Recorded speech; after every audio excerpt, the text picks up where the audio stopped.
Welcome back to Insects for Fun. I'm your host, Mitchell Logan, and today we're talking about something that's technically not an insect, and honestly not even a bug. But it's definitely the kind of creature that belongs on this podcast because it is one of the most alarming invasive species stories happening in North America right now.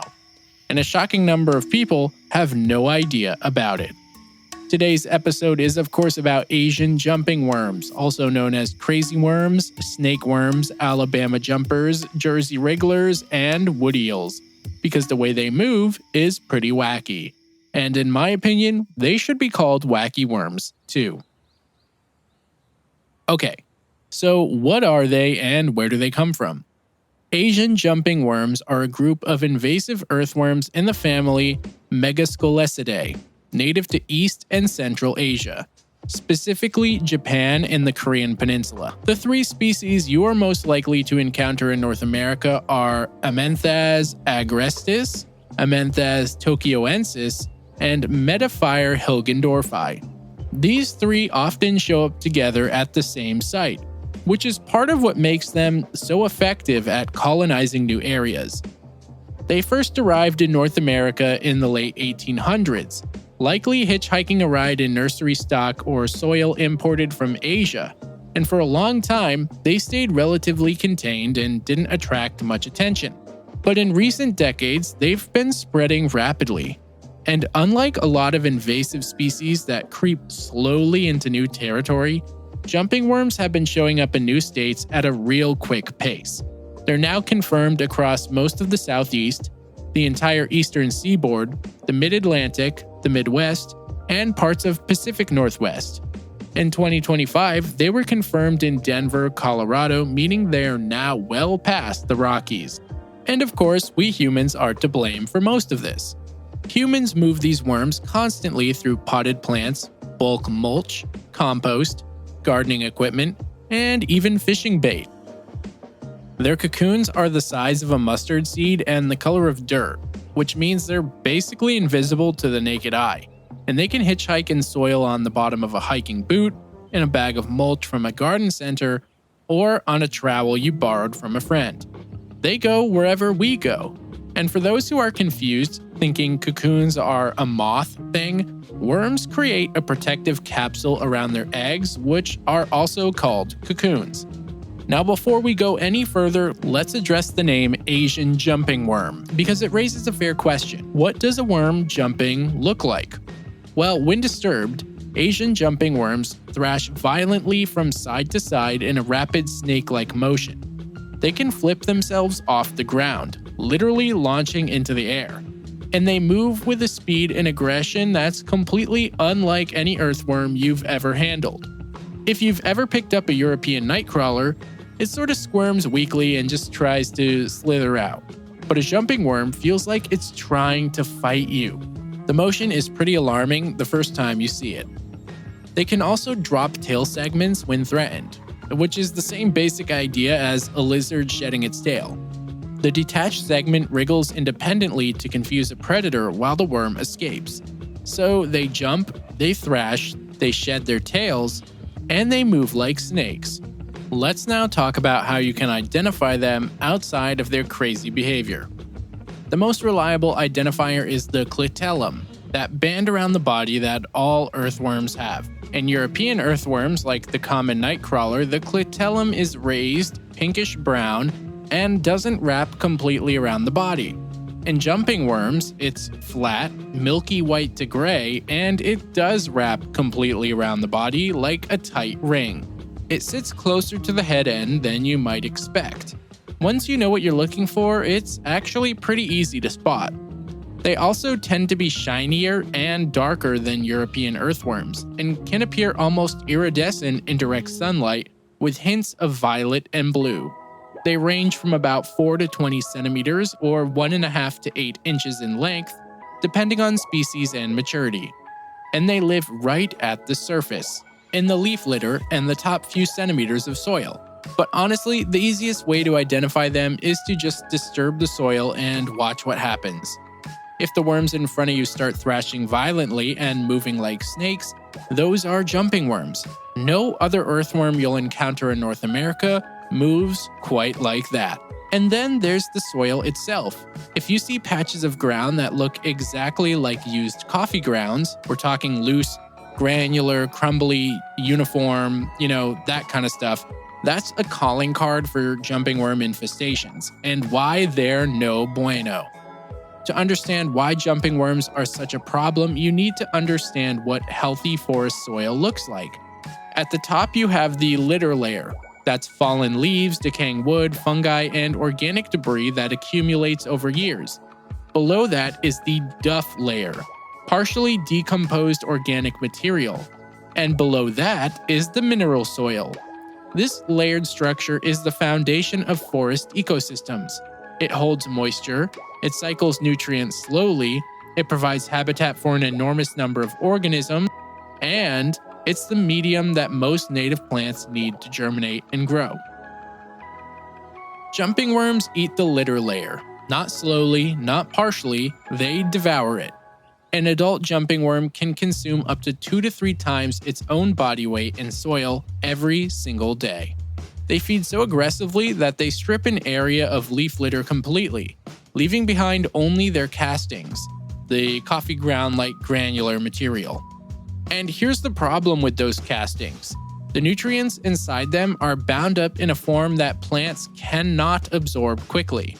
When it rains, those nutrients wash away before the surrounding plants can use them. The soil becomes depleted, compacted, and dramatically less able to retain moisture. The downstream effects are serious. Native wildflowers that depend on litter layer fail to germinate. Tree seedlings, including sugar maples, can't establish. The bare degraded soil that jumping worms leave behind is then colonized by other invasive plants, like Japanese knotweed and stiltgrass, which love disturbed soil and move in fast. It's an invasive species pipeline. Jumping worms destabilize the ecosystem and then allow other invaders to take advantage of the opening. And unlike European earthworms, which while also non-native in most of North America, at least move through the soil and aerate it, jumping worms don't burrow deeply. They stay at the surface and just keep eating that top layer until it's gone. And then they move on to the next patch. Here's the other thing that makes jumping worms so effective as an invasive species. Their life cycle is extremely efficient. They're annual, meaning each generation lives for only 1 year. Adults die after the first hard frost in autumn, but before they do, they produce cocoons that overwinter in the soil. And when the soil temperature consistently reaches around 10 degrees Celsius or 50 degrees Fahrenheit in spring, those cocoons hatch and the new generation begins feeding immediately. From hatching to maturity takes just 60 to 90 days, and by midsummer, they're fully grown and producing cocoons of their own. One female can produce anywhere from 10 to more than 50 cocoons per season. And here's the really alarming part. Many populations of jumping worms reproduce parthenogenetically, meaning they don't need a partner. They don't need a male and female to start an infestation. One worm will do. The cocoons are also extraordinarily difficult to detect. They're dirt-colored, soil-sized, and easily moved in any soil or organic material. Heat treatments do kill them though, with cocoons being destroyed by exposure to temperatures above 40°C or 104°F for at least 3 days, which is why heat-treated bulk mulch from a reputable producer is much safer than untreated mulch. But cold doesn't bother them. Cocoons overwinter just fine in Minnesota, Vermont, and other states with harsh winters. The adults die, but the next generation is already waiting in the soil. And here's a fact that surprises most people, including a lot of people who live in the Northeast. There are no native earthworms in most of northern North America. During the last ice age, around roughly 10,000 years ago, massive glaciers scraped the bedrock bare across the northern half of the continent. Any earthworms that existed were wiped out. The forests that grew back after the glaciers retreated developed their soil ecology entirely without earthworms.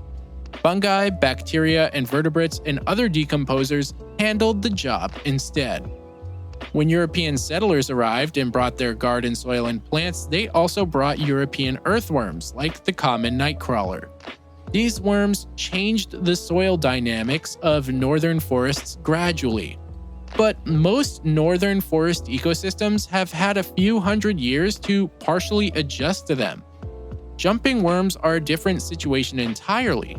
They arrived much more recently, they're more aggressive, and the native plant communities of the Northeast have essentially no evolutionary history with them at all. The plants don't know how to deal with a world without that litter layer because they evolved alongside earthworm-free soil, not the aggressively stripped soil that jumping worms create. This is why ecologists working in the Northeast, including right here in Vermont and across New England, are particularly concerned. These forests are already dealing with a long list of pressures, and jumping worms are a fast-moving addition. So, what can you do? Alright, I don't want to leave you feeling completely hopeless, so let's talk about what's actually possible. The honest answer is that once jumping worms are established in an area, there is currently no viable chemical control. Any compound strong enough to kill jumping worms also kills native and beneficial earthworms, which makes it a non-starter ecologically. The focus has to be on slowing the spread and limiting new introductions. If you want to check your property, there's a mustard pore test, which seems to be the go-to thing on social media. You essentially mix 1/3 of a cup of ground yellow mustard seed powder into 1 gallon or about 3.8 liters of water, and then you pour it slowly over a 1 square foot or roughly 900 square centimeter patch of soil. The mustard irritates any worms and drives them to the surface within a few minutes. Now, the cool thing is it doesn't harm plants and it doesn't actually kill the worms, but it lets you identify and remove them by hand. If they start thrashing violently when you pick them up, you know what you found. If you find jumping worms, you need to put them in a sealed bag or container and then freeze them before disposal. Don't throw live worms into compost, they'll just continue reproducing. For cocoons in a new garden bed, soil solarization works. Cover moistened soil with clear plastic sheeting for 2 to 3 weeks in summer until soil temps exceed 40 degrees Celsius or 104 degrees Fahrenheit for at least 3 consecutive days. Prevention is everything with this species. Inspect all potted plants before bringing them onto your property, buy bare root plants when possible instead of plants in potting mix, and only use mulch and compost that has been heat treated. Don't share plants or soil between gardens without inspecting first. And don't use jumping worms as fishing bait.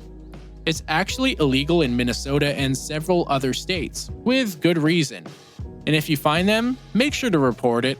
iNaturalist, IMAP Invasives, and your state's Department of Agriculture all want to hear about new detections. Scientists at the University of Wisconsin, University of Minnesota, and Cornell University are actively researching jumping worms, and there are some promising directions. One finding from UW-Madison showed that heat kills jumping worm cocoons effectively, which has practical implications for composting and mulch production. But you already knew that, because I've mentioned it a couple times. Researchers are also investigating whether certain plants that jumping worms avoid could be used in restoration efforts, and whether the degraded coffee ground soil can be rehabilitated over time. Citizen science is genuinely useful here too. The more detection data that comes in from platforms like iNaturalist, the better researchers can track the spread, identify hotspots, and understand how the worms are moving through different habitats. If you find jumping worms in a new area, your report actually matters. Now, this is one of those cases where regular people noticing something in their backyard contributes directly to scientific understanding of an active ecological crisis. And with that, we are going to wrap up this episode of Insects for Fun. As always, if you enjoyed this episode, please leave a 5-star rating on whatever platform you're listening on. Bonus episodes, ad-free episodes, and vlogs are available at patreon.com/insectsforfun. And of course, you can hit me up on IG at insects4fun or email insectsfordummies@gmail.com. with topics you want covered. And until then, keep an eye out for those wacky worms.